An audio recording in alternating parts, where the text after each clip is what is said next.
Good morning. The chapter is plant respiration. In this lecture today we going to discuss a very short topic, amphibolic pathway.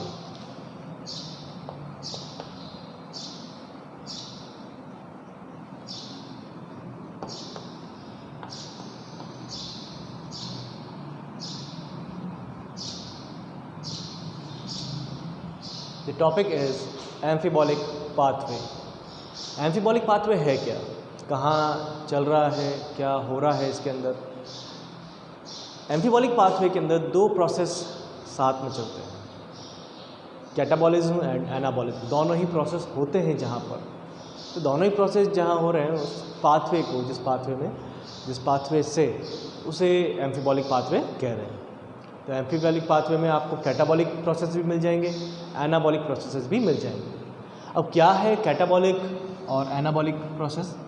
Generally बात करते हैं हमारी sales के अंदर metabolism चलता है, मेटाबॉलिक प्रोसेसेस चलते हैं। Metabolic processes are of two types, catabolic and anabolic. तो मेटाबॉलिक प्रोसेसेस जो भी हमारी सेल के अंदर चल रहा है रेस्टिंग पीरियड के अंदर, जब हम कोई एक्टिविटी नहीं करें, वैसे जब हम एक्टिविटी कर रहे हैं तब भी चल रहा है, ये रन हो रहा है हमारी सेल्स के अंदर।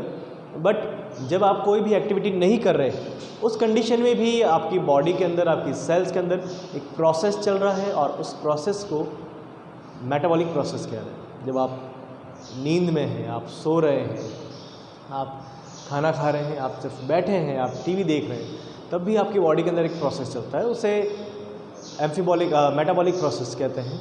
यहाँ पर respiration is a amphibolic pathway. एक एम्फीबॉलिक पाथवे है जिसमें दो प्रोसेस साथ में दोनों ही हो रहे हैं। यहाँ पर कैटाबॉलिज्म भी हो रहा है, एनाबॉलिज्म भी हो रहा है, तो दोनों प्रोसेस आपको यहाँ पर मिल जाएंगे। बात करते हैं कैसे। यहाँ पर सबसे पहले तो बात करेंगे कैटाबॉलिक और एनाबॉलिक की।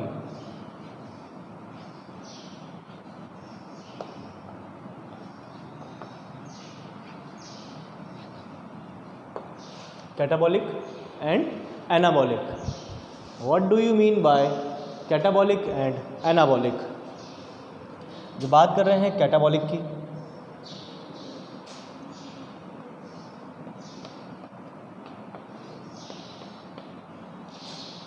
तो कैटाबॉलिज्म में होगा ब्रेकडाउन, एनाबॉलिज्म में होगा फॉर्मेशन। तो बड़े मॉलिक्यूल्स हैं, उनको ब्रेकडाउन करना है, उनका तोड़ना है, और ये हो रहा है कैटाबॉलिज्म के अंदर। जब आप बात करेंगे एनाबॉलिज्म की, एनाबॉलिज्म में छोटे मॉलिक्यूल्स हैं, स्मॉल साइज़ के मॉलिक्यूल्स हैं, उनसे एक बड़े मॉलिक्यूल का फॉर्मेशन होगा, दैट इज़ एनाबॉलिक। तो यहाँ पर आपको बड़े मॉलिक्यूल से छोटा मॉलिक्यूल बनाना है, कैटाबॉलिक प्रोसेस है। आपको छोटे मॉलिक्यूल से एक बड़ा मॉलिक्यूल बनाना है, वो एक एनाबॉलिक प्रोसेस है। यहाँ पर कैटाबॉलिक और एनाबॉलिक प्रोसेस दोनों चल रहे हैं रेस्पिरेशन में। कैसे? याद करो, एक प्रीवियस लेक्चर, कुछ दिन पहले एक लेक्चर था जिसमें रेस्पिरेटरी सबस्ट्रेट की बात की थी, शायद आप लोगों को याद हो, बात की थी रेस्पिरेटरी सबस्ट्रेट की। तो रेस्पिरेटरी सबस्ट्रेट्स दो डिफरेंट 3 टाइप्स के थे। एक था कार्बोहाइड्रेट,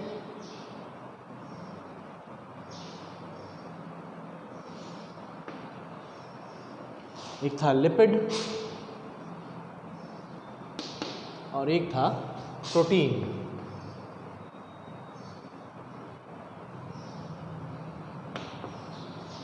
तो कार्बोहाइड्रेट, लिपिड एंड प्रोटीन्स, ये रेस्पिरेटरी सबस्ट्रेट्स हैं हमारी बॉडी के अंदर, जिनमें हमारी बॉडी में रेस्पिरेशन हो रहा है, रेस्पिरेशन से एनर्जी मिल रही है। तो उसमें किसको यूज़ कर रहे हैं, किससे एनर्जी गेन कर रहे हैं, कौन है जिसका ब्रेकडाउन करेंगे तब हमें एनर्जी गेन होगी। तो वहाँ पर कार्बोहाइड्रेट है, लिपिड है और प्रोटीन है। बट ऐसा नहीं है ना कि किससे मिलेगा, तो सबसे पहले जो मोस्ट ईजी सोर्स है वो कार्बोहाइड्रेट है, the second easy source lipid, और इन दी एंड जब दोनों ही नहीं है उस कंडीशन में आपको लिपिड से एनर्जी ऑब्टेन होती है, लिपिड से एनर्जी मिलती है। तो यहाँ पर जब बात कर रहे हैं कार्बोहाइड्रेट की, तो कार्बोहाइड्रेट से याद करें आप लोग, कार्बोहाइड्रेट से बनाया था ग्लूकोज बनाया सबसे पहले,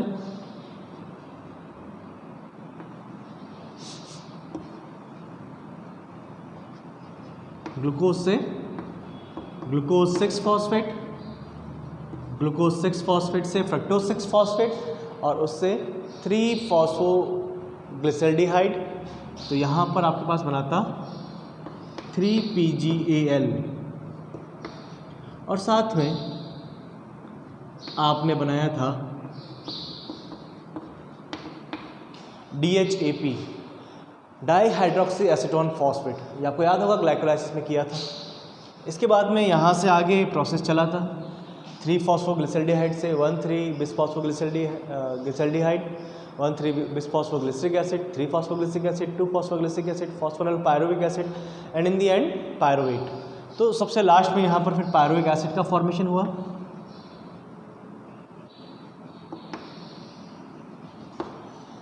पायरुविक एसिड के फॉर्मेशन के बाद में ये पायरुविक एसिड जाता है आपके क्रेब्स साइकिल के अंदर, ये गया आपके क्रेब्स साइकिल के अंदर,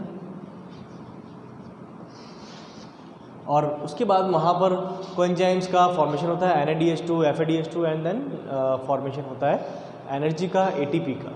तो यहाँ पर ये तो सिंपल सा प्रोसेस पढ़ा है अभी तक अपन ने, यही पढ़ा है। अब बात करें जब लिपिड और प्रोटीन की, एम्फीबॉलिक पाथवे कैसे है। जब आपकी बॉडी के अंदर कार्बोहाइड्रेट नहीं है, लिपिड एनर्जी दे रहा है, लिपिड से एनर्जी का फॉर्मेशन होगा, तो वो कैसे होगा। वहाँ पर ये लिपिड से जो बाय प्रोडक्ट्स बनते हैं इसके, एक बनता है ग्लिसरॉल,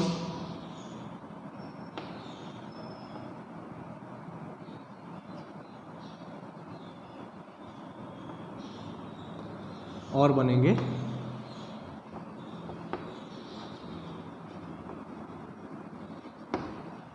फैटी एसिड्स। तो ग्लिसरॉल का फॉर्मेशन होगा, फैटी एसिड्स का फॉर्मेशन होगा। यहाँ पायरुवेट के बाद में एसिटाइल कोएंजाइम ए बनता है, फर्स्ट कंपाउंड बन रहा है जो एंटर कर रहा है क्रेब्स साइकिल के अंदर। पायरुवेट एंटर नहीं करेगा, एसिटाइल कोएंजाइम ए एंटर करेगा। तो यहाँ पर फैटी एसिड्स एंड ग्लिसरॉल का फॉर्मेशन हो रहा है। यहाँ पर अब ये ग्लिसरॉल DHAP का फॉर्मेशन करते हैं और फैटी एसिड्स आगे जाएंगे और फॉर्मेशन करेंगे एसिटाइल कोएंजाइम ए का। तो एसिटाइल कोएंजाइम ए का फॉर्मेशन हो जाएगा क्रेब्स साइकिल में और प्रोसेस चल जाएगा आपका। ये तो रेस्पिरेटरी सबस्ट्रेट में पढ़ा था, मैं एम्फीबॉलिक पाथवे बता रहा हूँ। एक्चुअल में एम्फीबॉलिक पाथवे समझने के लिए आपको एक थोड़ा सा ये क्विक रिकॉल है आपके लिए, जो उस दिन पढ़ा था रेस्पिरेटरी सबस्ट्रेट में, उसी को थोड़ा सा डिस्कस कर रहे हैं, उसके बाद आपको ईजिली समझ में आ जाएगा। प्रोटीन की जब बात कर रहे हैं, देखो हम लोग क्या करते हैं, जो ह्यूमंस हैं या जो एनिमल्स हैं, जब प्लांट्स और एनिमल्स में डिफरेंस की बात करते हैं तो प्लांट्स क्या करते हैं, इनऑर्गेनिक सब्सटेंसेस को कन्वर्ट करते हैं ऑर्गेनिक सब्सटेंसेस के अंदर। Inorganic substances like CO2 and H2O photosynthesis में डिस्कस करते हैं। तो CO2 एंड H2O से फॉर्मेशन होता है C6H12O6 का, तो उन्होंने इनऑर्गेनिक को कन्वर्ट किया है ऑर्गेनिक के अंदर। बट जब बात कर रहे हैं एनिमल्स की, तो एनिमल्स क्या करते हैं, ऑर्गेनिक कॉम्प्लेक्स ऑर्गेनिक सब्सटेंसेस को कन्वर्ट करते हैं सिंपल ऑर्गेनिक सब्सटेंसेस के अंदर, वो उसको इनऑर्गेनिक में कन्वर्ट नहीं करते हैं। तो कॉम्प्लेक्स ऑर्गेनिक सब्सटेंसेस को सिंपल ऑर्गेनिक सब्सटेंसेस में जब कन्वर्ट कर रहे हैं, तो वहाँ पर वो कभी भी इनऑर्गेनिक का फॉर्मेशन नहीं कर रहे हैं और ना ही इनऑर्गेनिक से ऑर्गेनिक का फॉर्मेशन कर रहे हैं। तो यहाँ पर भी कार्बोहाइड्रेट से ग्लूकोज बनाया, लिपिड से भी यही सब बन रहा है। तो यहाँ हो क्या रहा है, यहाँ पर ये इन दी एंड ग्लूकोज का ही फॉर्मेशन कर रहे हैं। कार्बोहाइड्रेट कॉम्प्लेक्स ऑर्गेनिक है, ग्लूकोज सिंपल ऑर्गेनिक कंपाउंड है। बात करें प्रोटीन की, प्रोटीन से बहुत ज़्यादा कुछ नहीं होगा, यहाँ पर फॉर्मेशन होगा अमाइनो एसिड्स का, या अमाइनो एसिड्स का फॉर्मेशन होगा। उस दिन पढ़ लिया था इसको एक प्रीवियस लेक्चर के अंदर। और अमाइनो एसिड्स आगे जाकर एंटर करते हैं, 3-PGL का भी करते हैं, पायरुवेट का भी करते हैं, और एसिटाइल कोएंजाइम ए का भी ये फॉर्मेशन करते हैं। चलो ये तो बात हो गई इसकी, रेस्पिरेटरी सबस्ट्रेट में जो पढ़ा था उस दिन उसी का रिकॉल है। अब यहाँ पर क्या होता है, यहाँ पर एम्फीबॉलिक पाथवे इसलिए कह रहे हैं इसको क्योंकि यहाँ तो क्या हो रहा है, ये सिर्फ कैटाबॉलिक प्रोसेस हो रहा है। आपको दिख रहा है एक बड़ा मॉलिक्यूल है जो छोटे मॉलिक्यूल के अंदर ब्रेक डाउन हो रहा है।